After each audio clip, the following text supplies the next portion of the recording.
Olá, eu sou o professor Luciano, do componente de língua portuguesa, e hoje nós vamos dar continuidade no assunto sobre frase, oração e período, tá certo? Vamos fazer aqui uma recapitulação, tá?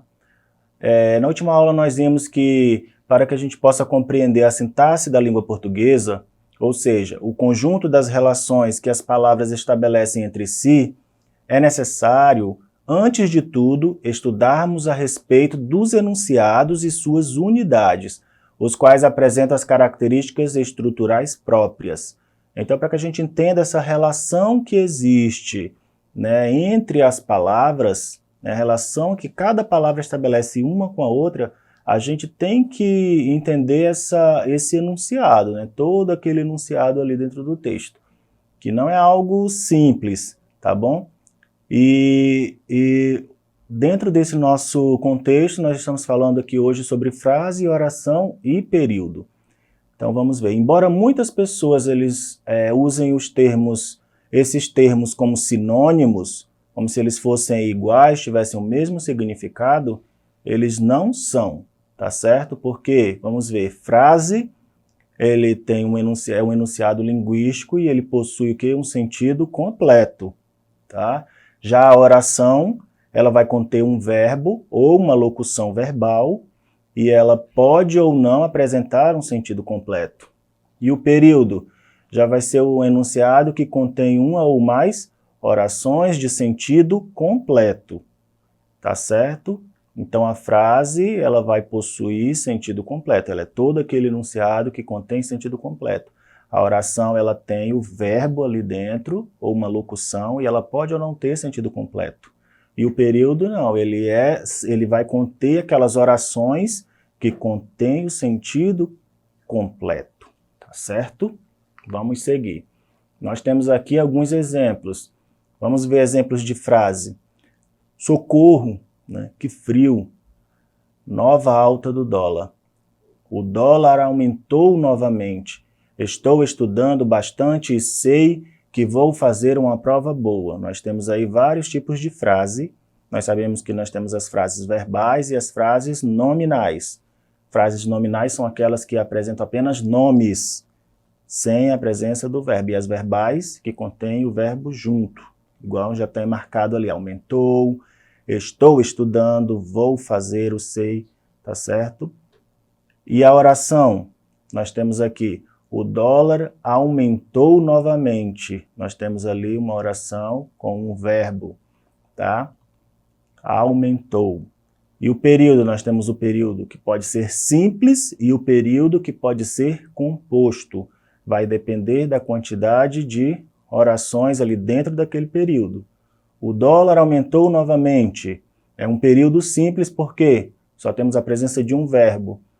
Estou estudando bastante e sei que vou fazer uma boa prova. Aqui é um período composto. Nós temos a presença de 3 verbos, 2 locuções verbais e um verbo. Estou estudando, sei e vou fazer. Tá certo? Período composto. Vamos seguir? Nós temos aqui um exemplo, né, de um trecho retirado de uma obra Nas Ruas do Brás, né, de Drauzio Varela. Vamos dar uma lida? Embora o Brás fosse um bairro de operários e imigrantes, eram visíveis os contrastes culturais. No Largo da Concórdia havia um teatro grande que acabou destruído, o Colombo. Ali cantara os maiores tenores da época, Tito Schipa e Caruso. Diversas companhias italianas de ópera e balés internacionais se apresentaram em seu palco. Vamos verificar aqui, vejamos os períodos e as orações presentes aqui nesse parágrafo, tá certo? E posteriormente vamos ver a quantidade, se os períodos são simples ou se são compostos. Nós temos aqui o primeiro período, embora o Brás fosse um bairro de operários imigrantes, eram visíveis os contrastes culturais. Primeiro período. Será que é simples ou composto? Vamos verificar. Nós temos 2 orações, então, período composto, porque nós temos 2 verbos, o fosse e o eram, tá certo? Vamos ver outro exemplo. Segundo período, no Largo da Concórdia havia um teatro grande que acabou destruído, o Colombo. Vamos ver. Nós temos também duas orações de período composto pela presença de dois verbos, vejam aí, tá certo? Vamos para o próximo. Terceiro período ali cantaram os maiores tenores da época, Tito Schipa e Caruso. Vamos ver aqui. Uma oração de período simples, porque nós temos apenas a presença de um verbo.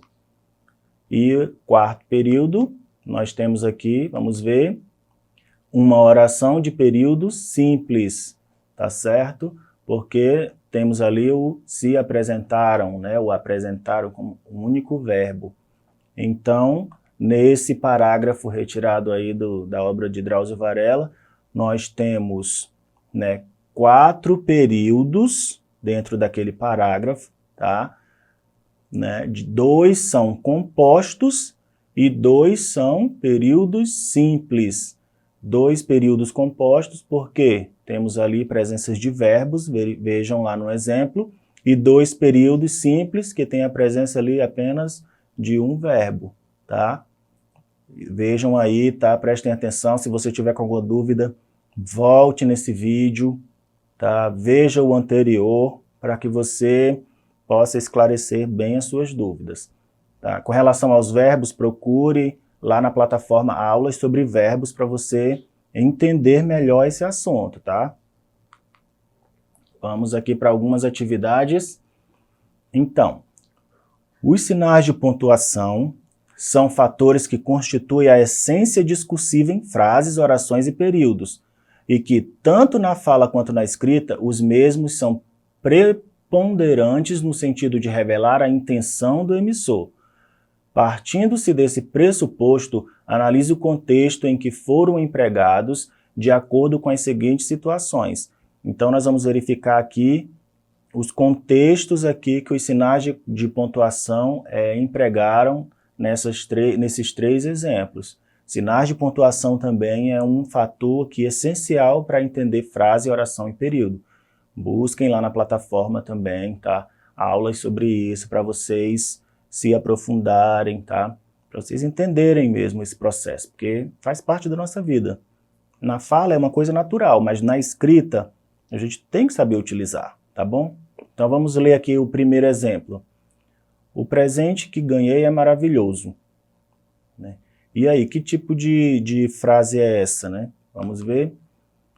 Nessa aqui trata-se de uma frase, o quê? Afirmativa, qual revela uma informação. O presente que ganhei é maravilhoso. Frase afirmativa. O presente que ganhei é maravilhoso. E essa outra? Aqui nós temos a presença do ponto de exclamação. Ele vai traduzir o quê? Uma alegria. Já vai ter que mudar a entonação. Tá certo? Quem vai estudar aí um teatro, ele vai saber interpretar essa frase aí muito bem. Admiração por parte do emissor em relação ao fato ocorrido. Então, nesse terceiro exemplo aqui diz o seguinte, um presente maravilhoso eu ganhei. Então, vamos ver aqui. Esse adjetivo maravilhoso, ele é enfático, à medida que se encontra grafado entre vírgulas, pois retoma, ele reforça a ideia contida anteriormente. Então, ele não é qualquer presente que ele ganhou. Ganhou um presente maravilhoso. Então, vocês observem que os sinais de pontuação contribuem para que a gente consiga compreender qual a intenção que o escritor quer dar para o seu texto, tá certo? Por isso que é importante vocês se apropriarem disso aí, tá bom? Ir lá na plataforma pesquisar essa aula, tá certo? Vejam a diferença que cada frase, é a mesma frase, porém os sinais de pontuação, ele modificou a entonação aí, quem lê, né, tem que entender isso aí, quem lê tem que saber diferenciar, tá bom? E cada uma vai revelar um sentimento diferente, tá? Uma situação ali diferente, de enunciação, de fala, tá bom? Vamos lá para a próxima. O período seguinte foi pontuado de 5 formas diferentes. Leia-o e selecione a letra que corresponde ao período de pontuação correta. Justifique sua escolha. Então, nós temos aqui também frases iguais, né, só que com pontuações diferentes. Ó. Prezados colegas, deixemos agora a boa conversa de lado. Prezados colegas, deixemos agora a boa conversa de lado. Prezados colegas, deixemos agora a boa conversa de lado. Prezados colegas, deixemos agora a boa conversa de lado. Prezados colegas, deixemos agora a boa conversa de lado. Então, desses enunciados aí, qual foi o que soou ali melhor dentro dessa proposta de sinal, de pontuação, de compreensão textual? Vamos ver. A letra E. Por se tratar de quê? Por se tratar ali de um vocativo, de um chamamento. Prezados colegas, estou chamando, olha, vocês, né, alunos, deixemos agora a boa conversa de lado. Presta atenção, né, se fosse na sala de aula, né? Então, a vírgula tem sempre que vir depois do nome, depois desse vocativo.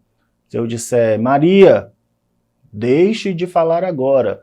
Maria, vírgula, tá certo? Porque é um vocativo, tá? Então, sempre que eu disser, pronunciar, escrever o nome de alguém ou um vocativo que soe ali, que eu esteja me direcionando a alguém, a algum público, né? É a ideia de vocativo, então, vírgula ali, e eu sigo a frase adiante, tá certo? Vamos ver aqui se dá tempo de mais um. Nós temos aqui conceitos, né? Se é frase, se é oração ou se é período. Vamos ver? Nossa, que dia belo. Isso aí é o quê? Frase, né? Não tem verbo. Aqui, preciso revelar-lhe um grande segredo. É um período. Participamos da reunião, embora não tivéssemos sido convocados. E aqui também é outro período. Agora, vamos ver se é composto, se não é, aí fica a seu critério, tá? E agora, José? É uma frase. Durante a viagem, visitamos lindos lugares. Uma oração, tá bom? Então, gente, é isso, tá? Revejam essa aula e a outra para que vocês compreendam melhor esse assunto, tá? Entrem na plataforma e até mais.